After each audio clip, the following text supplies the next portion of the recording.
Good afternoon. It's Wednesday, the 6th of November 2019, just after 1 o'clock. Welcome to UK Column News. Your host today, Mike Robinson, myself, Brian Gerrish, and we will be joined by David Ellis from Strategic Defence Initiatives. I'll just add before we get going that we've got some slight technical issues in the studio. Slight. Slight. So just makes bringing some of the slides on screen a little bit difficult. So if there's anything odd happening, bear with us. Yes, do bear with us. Okay, so let's see what we can do here. So we're going to start off with the general election campaign. Of course, the campaign's been launched formally today. Boris Johnson is headed over to meet the Queen at Buckingham Palace. So that is the official launch. Corbyn has said that the Labour Party is well prepared and utterly determined to win power to transform the country. So we're going to transform the country according to Labour. I think, Brian and David, I'll ask your opinion here. I think this is probably the Tory party's election to lose. They seem to be well ahead in the polls, but they seem to be doing everything they can to lose it at the moment. So, for example, James Cleverly, the Tory party chairman, has had to defend Jacob Rees-Mogg for comments that he made with respect to Grenfell Tower, and then situation with accusations of doctoring a video of Sir Keir Starmer. So it seems to be, Brian, that it's the Tory party's election to lose at this point. Could be, Mike, but I'm going to say I don't think they can lose whatever happens, because either they win and they've got a sufficient majority to do what they want to do, or they lose and we're put into chaos. And remember, it was the Conservatives who were saying that they were going to introduce chaos in public services, so they've won there. And of course, if they can succeed some form of coalition, a government of national unity, then they've got the coalition, and that mirrors us with the European Union, and on the process goes. So chaos is good for them. The more chaotic it is, of course, the more the public just can't see what's happening. But the transformation agenda goes through, and that is destroying this country as we know it, and introducing what's effectively a puppet to the European Union.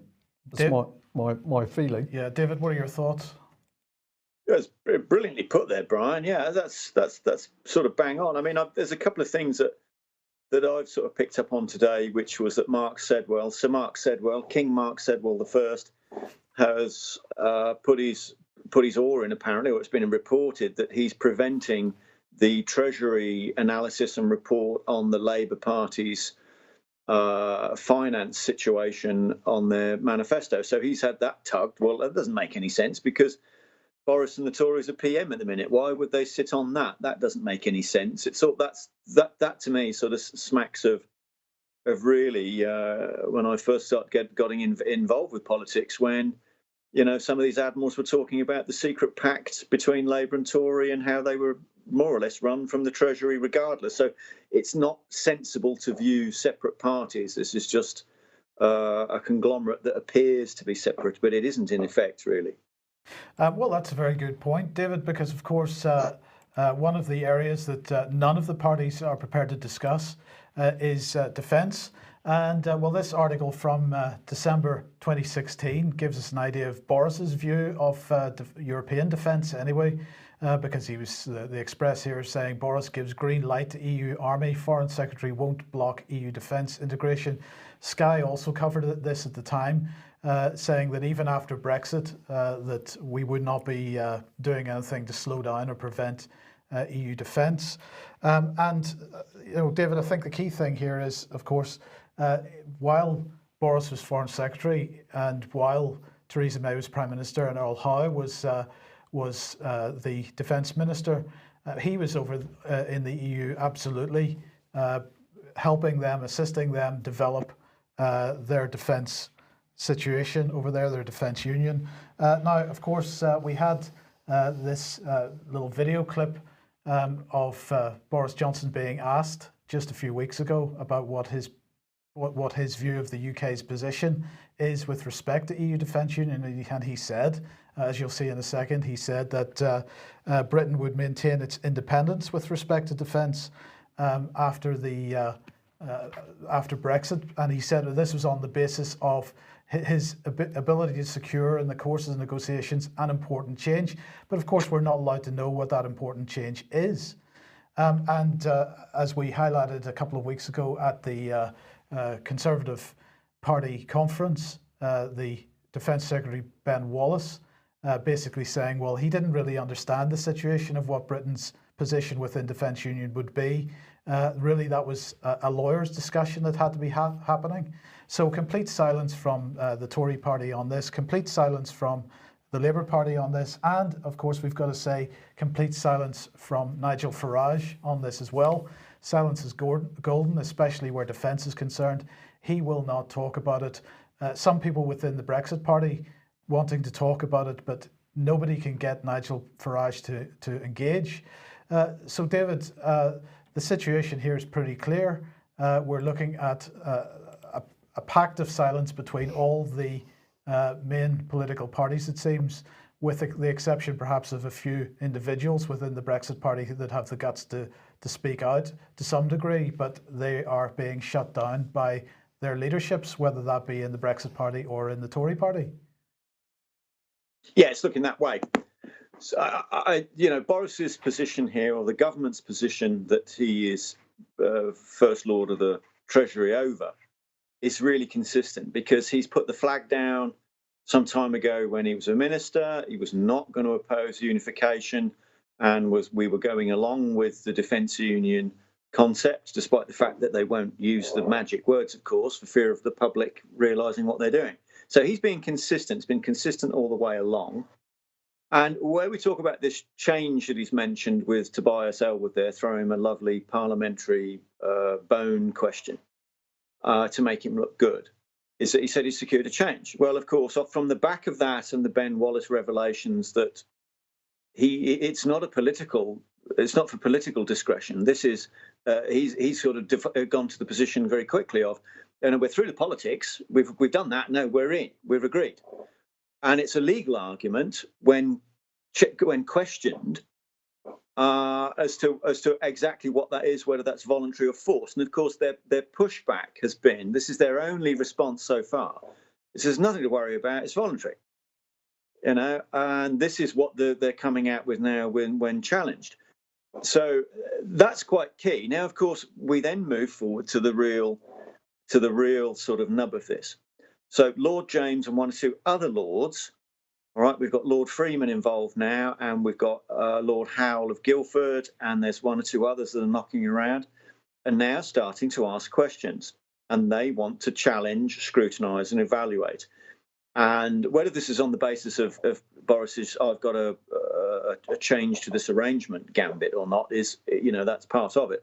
But what's happening, and this is the crucial bit for everybody to take on board. The whips have been sent in, and they've been told to shut up and leave it alone. So that really is the first time we've had it confirmed from within Parliament that when you want to look at this issue of defence union and military unification, when you want to do it, and you've been invited, apparently, Lord James has been invited to go and see on Boris's say-so, to go and talk to Ben Wallace about this. Boris has admitted that in the questioning in front of these lords, there was 200 lords in a meeting there, Conservative lords in a meeting in Parliament. Oh, yes, I'm aware of that, and that is why I've appointed Ben Wallace to deal with it. So you can take that wherever you want to go with it. But of course, once Lord James has sort of attempted to go and get this meeting and talk to him about it, the whips have come in and told him to shut up, and they've more or less prevented him from the meeting happening, and he's been very much ostracised because of this, and he doesn't feel now that he's welcome at all within the Tory party, and this is not what they want, and they definitely don't want this in the general election for fear of 10 to 20 million people realising what's happening with our military and what's left of our defence industry going into defence union with the Europeans. Now, Farage is a really good bit to get to with this, because he's just had General Riley and Admiral Roger Lane Nott do a full briefing in front of all of the Brexit Party MEPs. So everybody put this message out. They've been fully briefed by two of the best candidates to do that job. So take my hat off to them. You couldn't get better for knowing what's what with Defence Union. These are these guys really know what's going on. And what's happened subsequent? Zero. They have had no announcements, nothing said, not even a tweet. One comment, I think, from Alexandra Phillips on Brexit Box, but didn't say Defence Union. So he's consistent as well with this. So I've got to say, really, the only hope that we've got is injecting this message into the body of the Conservative Party members and the Brexit Party members and the Labour Party members and so on and so forth, for them to get it in order to bring the levels of debate up. Because you can't seriously have a situation now where I'm being told that Admiral Roger Lane Nott was asked to be defence spokesperson for the Brexit Party, and then nothing has happened. He's written defence policy, submitted it to Farage, nothing has happened. No announcements, no publicity, not even a tweet. Let alone something going in the papers where Farage is perfectly capable of getting in front of a camera anywhere in Britain and talking about anything and getting on mainstream media. There's nothing on this. So that's common with the Conservative Party and it's common with the Labour Party. And we come back to the rules of this Brexit, which seem to be one of the key rules which is you don't talk about Defence Union. I'm going to say, David, you couldn't have put that better. The trail of evidence against Nigel Farage has been there for a great many years. I could go back 15 years when people were doing great work within UKIP to challenge the European Union project, great ideas, a lot of hard work.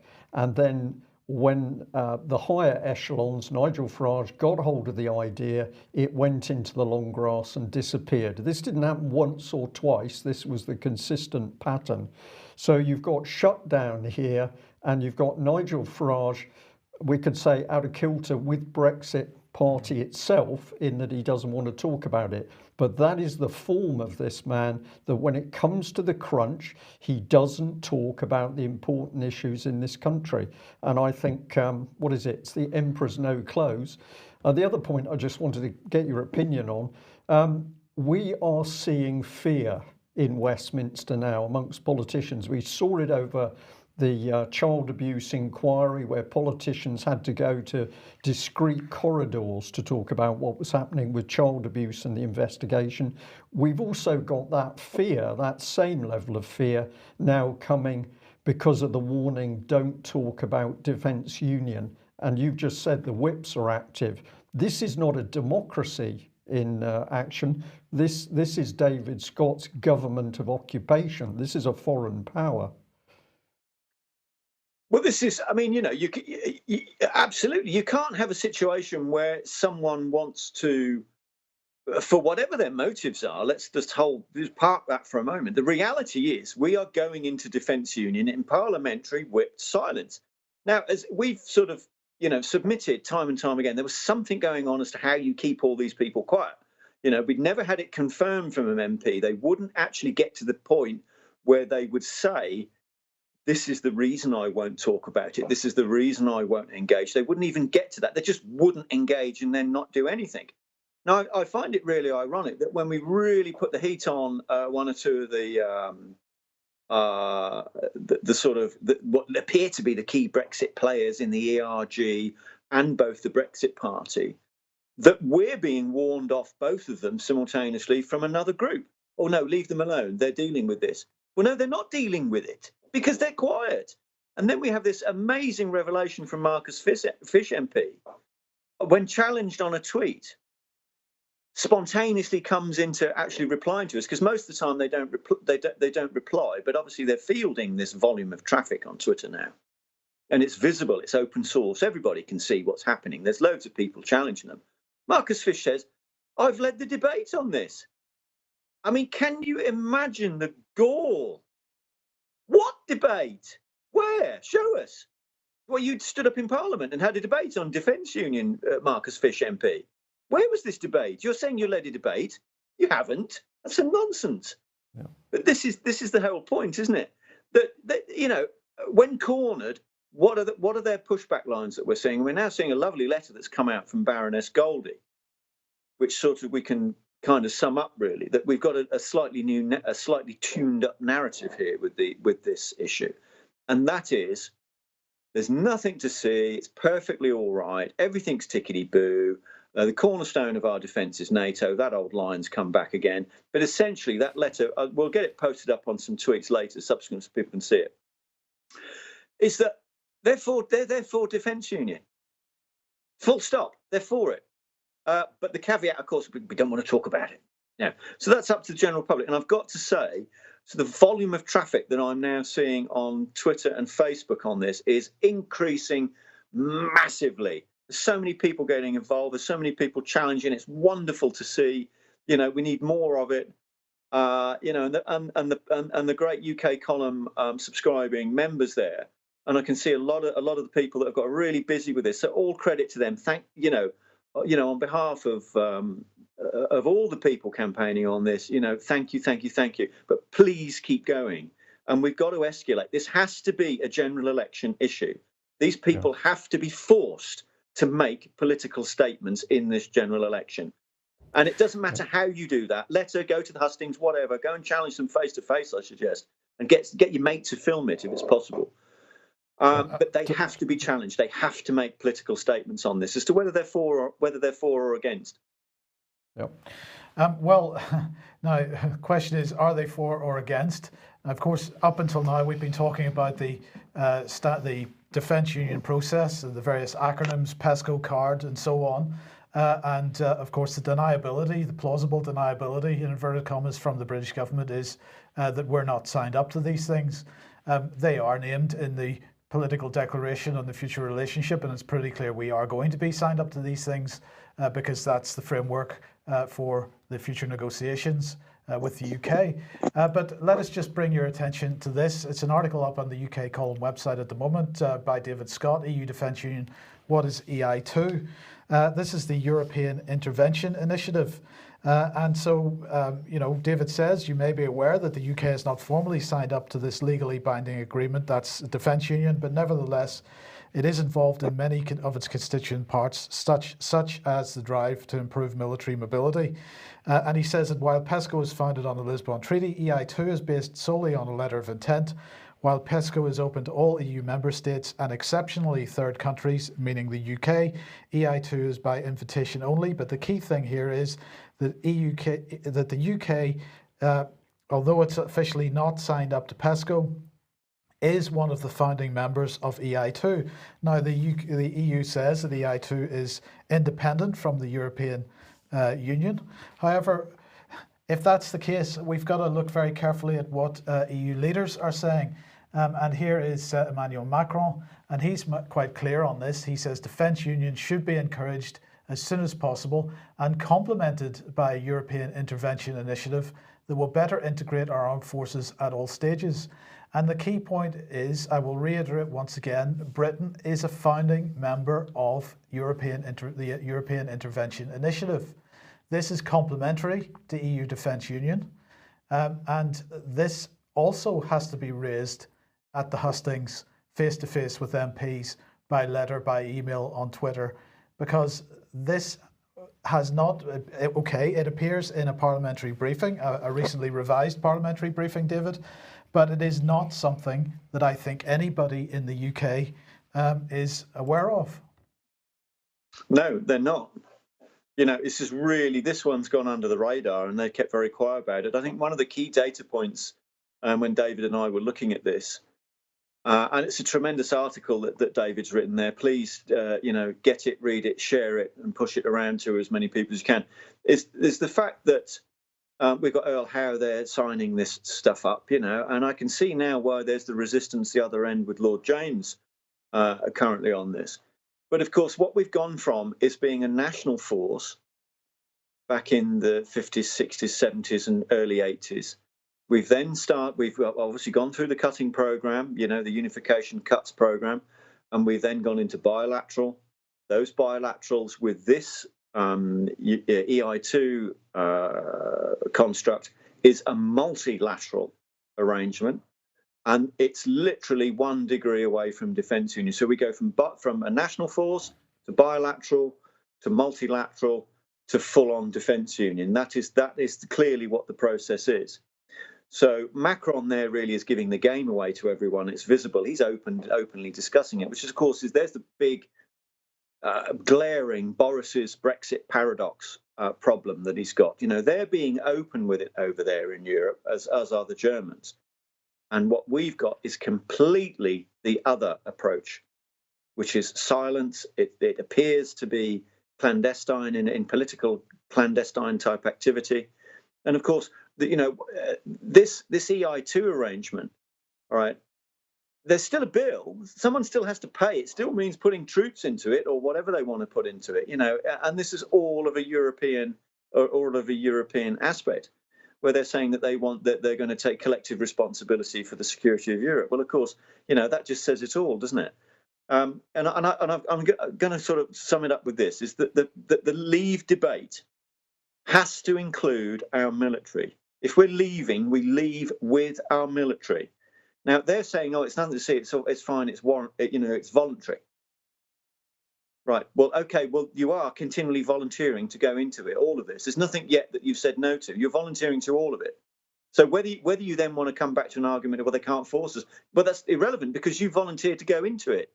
So it's a nonsense. So we can break the party line quite quickly with this. But taking back control from the EU has to include our military. Yeah, totally agree. Well, we're just going to have a small add in here, but we'll then come on to the subject of what's happening with the Royal Marines, part of the picture. Absolutely. So once again, if you like what the UK column does and you would like to support us, your support would be much appreciated. Please head over to ukcolumn.org/community, where the various options for joining us there are. Indeed. Right. Well, here's the headline from the Times. Green Beret is the sole survivor as Royal Marines get a modern makeover. Now, this isn't a modern makeover. This is a destruction of all things Royal Marines except the badge, the beret. They've been talking about the ranks, the uniform, the weapons systems. So on one hand, we've got the British government saying that the Royal Marines, these tremendous elite troops, that's the way it's been. They're going to take on a new global role for global European Union. And to do this, of course, it doesn't work that we're putting forward Royal Marines. So our Royal Marines have got to become British Marines. And at that stage, they can be drifted across into EU Defence Union. So just as the regiment system, the county regiment system was destroyed in the army so that we just had one army with no real local loyalty, we've got the same thing now going to take place with the Royal Marines, and this is EU Defence Union policy. There's no question of it. But how about this? This is a headline from Plymouth Live. Royal Navy and Marines, there we are, Marines in deal with allies at war with Russia. And if you follow that through, we are now aiding those who are at war with Russia, which must be an act of war by the UK, I would say. So Britain has signalled its commitments to its Ukrainian allies by signing a deal that will see the UK's armed forces continue to train foreign personnel in conflict with Russia. They've trained about 17,500 so far. The Royal Navy and Royal Marines have been heavily involved in training the Ukrainian military. Defence Secretary Ben Wallace announced on Monday the UK would be extending its training mission to Ukraine, dubbed Operation Orbital. And this is what Mr. Wallace had to say, that during his recent visit into the Donbass region, it was made clear not only the costs inflicted by Russian-backed separatists, but also the resolve the Ukrainian armed forces have demonstrated in defending their territorial integrity. That is why we are extending our training mission to Ukraine for another 3 years so that we may train thousands more Ukrainian personnel and continue to make a difference. Presumably that's training them to fight the Russians. So we can now clearly see that the British government is winding up for a war in the East. There's no question of this, and it's coming straight out of the mouth of Ben Wallace. Meanwhile, the reality is that Britain's armed forces are still in a perilous state. We can't get ships to sea, we can't man the ships, we haven't got the spare parts. The submarine fleet is really one or two boats plus the nuclear deterrent. Major problems in the submarine fleet. Air Force has got problems, Army's got problems, Royal Marines are just about to have big problems, and yet we're ramping up this rhetoric. David, just very short, because we're chewing up time quite quickly today. This is in your face that these people are ramping up for some form of major conflict in Europe. If the former sort of ex-serving officer quorum of the Royal Marines and the warrant officers and the sergeants, corporals, lance corporals, and all of the Green Berets cannot see what is going on in here, then they need to be prodded and woken up fast, because the entire thing is being dismantled in front of them to become European Marines. And the only thing they're hanging on to currently is a Green Beret. How long is that going to be before it's a Blue Beret with a little gold pip in the middle of it? Because if they can't see what's happened to the rest of it, then I don't know. Then what do we have to do? I was just talking to Julian Thompson about this matter last week. There's apparently a bit of waking up going on, but trust me, it's not fast enough. Now, where the whole sort of, I can come at this from an industrial perspective, where you're saying that we don't have the capability anymore. Let me tell you that there isn't the capability to make any of this stuff in Coventry in the Midlands anymore, because I saw in 2010 all of the machine tooling being loaded onto lorries and sold to India. Yep. And so it's both ends. It's not just the military, it's the industry in Britain as well. And of course, along with it goes all of the jobs that this Labour Party is supposed to be so concerned about. We haven't got time today, David. We'll do a bit more the news tomorrow. But basically, we've also got the big American firms, Lockheed, coming in to take on the whole of training around our nuclear deterrent up in Faz Lane. So we've got the European project running hand in glove with privatisation of the UK's military infrastructure. So a lot more to talk about on this, but we need to move on. No. Hang on a sec. Give me 30 seconds. The reason the Americans are stepping in there at Faz Lane with the nukes is because there is no way at the moment, currently under Trump and that regime, and their government there, that they will allow American nuclear IP to be drifting. And they're coming in now. Surely people can see it. They're coming in to put a net round it so it doesn't drift into Europe. That's what that's about.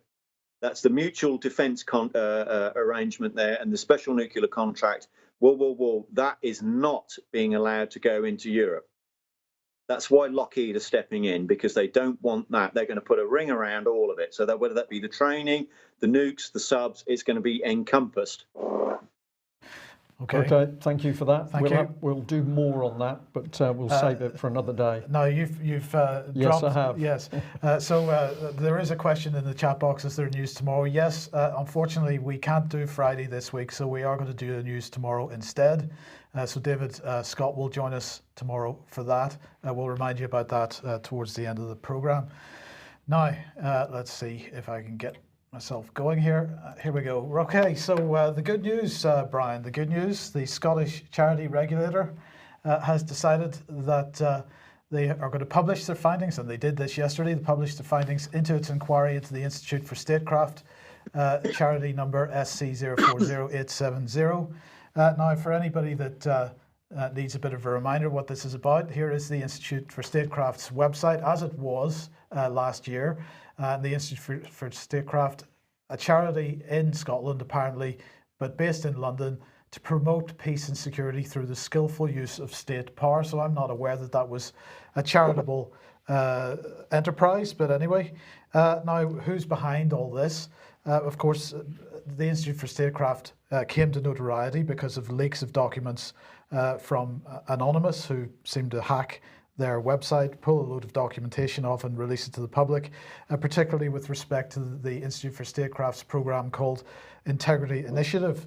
And all of this, of course, funded by Andy Price, the head of counter disinformation and media development at the Foreign and Commonwealth Office.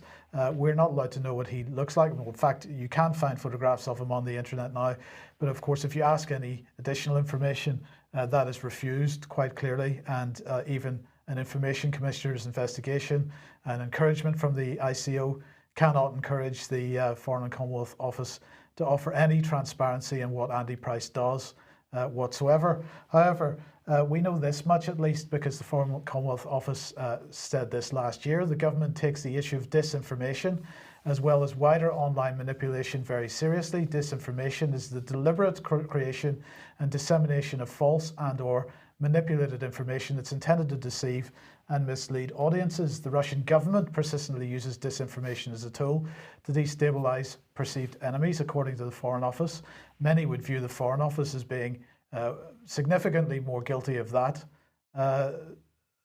approach than the Russian government. But anyway, they went on to say this was evident in the sustained Russian disinformation campaign following the attack in Salisbury, Russia's illegal annexation of Crimea, East Ukraine. We're going to work with the EU and international partners, going to constrain the Russian government's ability to use disinformation, and we're going to spend £100 million over 5 years doing it. So the key thing was this. When we looked into the Institute for Statecraft behind the Integrity Initiative, one of the things that we noticed, David Scott and I noticed, was they were based apparently in Scotland, in Fife. And since that's only around the corner from David Scott, he decided to go and see if he could introduce himself to them. But when he appeared at the official address on the charity website there, this is what he found: a derelict building in the process of being partly demolished. Gateside Mills, there it is, if you remember. Now, this was an exclusive to the UK column from David Scott. And so what we did was we approached the Scottish charity regulator and we said this to them: "Dear Sir, Madam, could I get a media statement, please, detailing penalties for any charity registered with you which has apparently submitted false information? For example, the Institute for Statecraft, registered charity number SC040870, has listed Gateside Mills as its principal office, yet this address is semi-derelict, empty and undergoing partial demolition. Could you also tell me what processes and procedures you follow to confirm the data is valid?" Now, that email was sent to the charity regulator in Scotland on the 30th of November last year. They then replied on the 3rd of December saying this, that it is an offence under Section 26 of the Charities and Trustee Investment Scotland Act 2005 to knowingly provide any false or misleading information or explanation to OSCR. When we receive a concern about a charity, we deal with it in accordance with our inquiry policy. So that was the approach on the 30th of November. That was the response on the 3rd of December. On the 13th of December, then, we received an email from them saying we can confirm OSCR has opened an inquiry into the charity, the Institute for Statecraft. As such, it would not be appropriate to comment further at this time. So it took a long time for the OSCR to actually publish any findings. I approached them again, I think in July or August, saying, what's going on with this? And they said it's an ongoing process. But finally, they have published the results, and this is what they said. We wrote to the charity in August 2019, setting out our interim findings and seeking a response from the trustees. Concerning the charity's failure to meet the charity test, we indicated that we might find it necessary to direct the charity to take steps to address these issues, failing which we would remove it from the Scottish charity regulator. So they had said that the charities, the Institute for Statecraft's, had failed the charity test. Its purposes were not entirely charitable. One of its most significant activities, they said, a project known as the Integrity Initiative, did not provide public benefit in furtherance of the charity's purposes. Private benefit to charity trustees was not clearly incidental to the charity's provision of benefit to the public. And we also found, they said, that the charity trustees had breached their trustee duty to act with care and diligence in the interests of the charity. I do apologise if duplicated. I'm just going to head to the next one in 1 second. We'll get there. They said, following our August 2019 letter, the charity trustees have continued to engage positively with us and are taking a number of measures.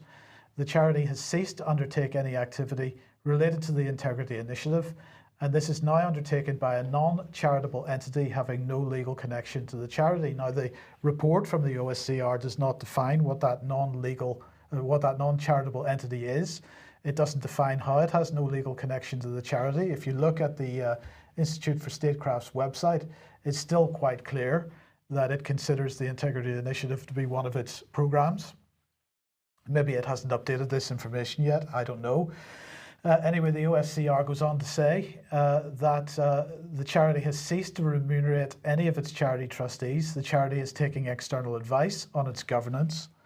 It says that some charity trustees are to stand down as soon as replacements could be identified. There's an increased degree of oversight over the charity's Twitter feed, and the charity's principal office address has been updated on the Scottish Charity Register. Now, that is the only reference in the report to the fact that this so-called charity had broken the law with respect to its reporting to the charity regulator and its reporting of its address. And the key thing is that the principal address was also the primary address on Companies House records as well, which of course means that if anybody wants to send any legal documentation or so on, that's the address they're going to send it to. It's not going to arrive with its recipient. So this was all very strange. Apparently the charity regulator in Scotland is quite happy that this charity broke the law because the charity has engaged with them since they wrote to them in August, and that's apparently all you need to do. So the Institute for Statecraft wasn't able to update its website with respect to Integrity Initiative, but it has been able to issue a statement with respect to the inquiry, and they say the trustees and staff of the Institute are grateful to the OSCR for bringing this inquiry to a conclusion and would like to express their appreciation for the OSCR's highly professional approach in their conduct of the inquiry. We acknowledge the need to improve further in those areas of governance highlighted in the report. The trustees have underlined their commitment to this work and to collaborating closely with OSCR in this regard as the Institute moves forward. So it remains to be seen exactly what the Institute is going to be doing in the near future, but let's continue on with what the Foreign and Commonwealth Office is doing. This financial year, we're investing approximately £8 million in supporting public service and independent media. This includes projects in the Baltic states, Ukraine, as well as pan-regional initiatives. In addition, we're working with governments in the Baltic states alongside the British Council and other partners to address issues such as media literacy and societal integration. Yeah, that statement just, what's the word, is so unsettling, Mike, because what you can see is the British government pumping money into unstable states to make them more unstable. And I think when they're talking media literacy and societal integration here, they're actually talking about the exact opposite. Well, they want to make sure that there is no proper free media, and they want to make sure that there's no integrated society, because the British are going to get in there via the Foreign and Commonwealth Office and allies such as the Institute for Statecraft. Absolutely, that's exactly right. The Institute for Statecraft, the Integrity Initiative, Bellingcat, a bunch of other organisations absolutely involved in this operation in the eastern part of Europe. Now, of course, as we reported earlier in the year, the Foreign Office was running the Defend Media Freedom Conference, where they were really highlighting the problem of journalists at risk in other countries. And of course, journalists should not be at risk for doing their jobs in other countries. But my question always is, when we discuss this, we've got to define journalism. Because, you know, one of the other organisations that works alongside the Institute for Statecraft and this network of Nest of Vipers is the BBC Media Action. And just if anybody's in any doubt about how much money is going to this, well, in August 2019, the Foreign and Commonwealth Office funded BBC Media Action to the tune of £773,914. Now, that was just for 1 month. And if you look back through the previous statements on this, Roughly £800,000 per month is what the Foreign Office pumping into BBC Media Action. Now, if you want to, I would just say, supposedly a charity. It calls itself a charity, just as we've seen with Institute for Statecraft. You call yourself a charity, but actually what you're doing is upfront political meddling. That's absolutely right. Now, so let's just get a quote from Juliet Harkin, formerly BBC Media Action. This is what they did. With respect to Syria, we, BBC Media Action, worked in 2004 with individuals within the Syrian ministry who wanted change and tried to get them to be the drivers of that. All media development work that has been done in Syria has, in my opinion, been predicated upon the idea that there can be change from within. You have an authoritarian regime and you find who the reformers are within that and you work with them. You note that she says their media development work, and we come back to Andy Price, who is head of counter-disinformation and media development. This is what the Foreign Office is promoting via organisations, charities like BBC Media Action, other charities like the Institute for Statecraft. And, you know, I have got to ask the question once again, you know, Ms. Zaghari Ratcliffe is in prison in Iran. Iran says she was spying or she was working to undermine the state. The British Foreign Office says she was not, that she was there to visit her family. But this woman had been working for BBC Media Action and then had gone on to work for the Thomson Reuters Foundation, which is doing very similar type of work. Yeah. And so, you know, you can only call for safety for journalists in other countries when people are doing a job of journalism in those countries. If they are working as agents of the state, then I'm not certain that they can expect the type of protection that a journalist otherwise should be entitled to. Yeah, and we have said before, either she knew what she was doing or else she was extremely gullible and didn't really understand how she was being used. Absolutely. And just to end this off, we've just got to remind everybody once again of the hypocrisy of the British government here, who are shouting about other countries arresting and imprisoning journalists when a journalist is sitting, well, apparently, according to Craig Murray and others, in a very perilous state in a British prison. And in fact, Craig Murray and others have now accused the British government directly of attempting to kill this man in prison. Okay. AV 10.1 was a week or so ago, and the videos are on the UK Column website if you would like to go and watch them. If you look on the front page, ukcolumn.org, you'll find a link to go and have a look at those if you would like to.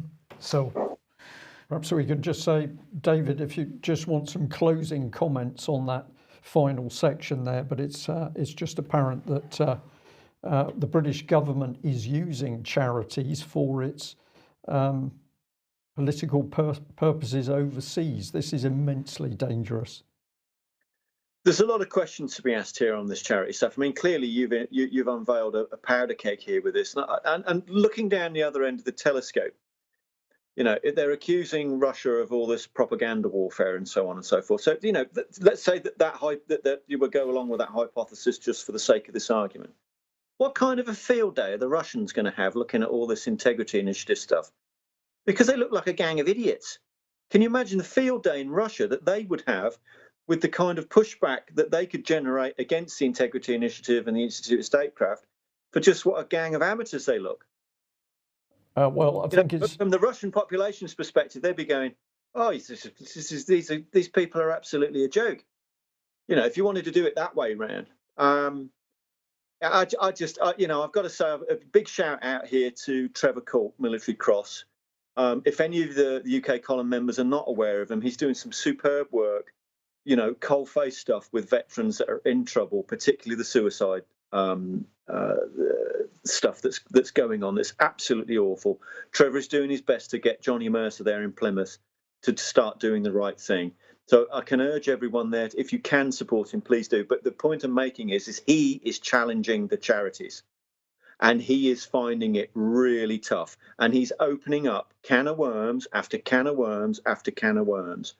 So, you know, go and take a look at what the guy's doing. He's doing some superb work, you know, and I have the utmost respect for Trevor.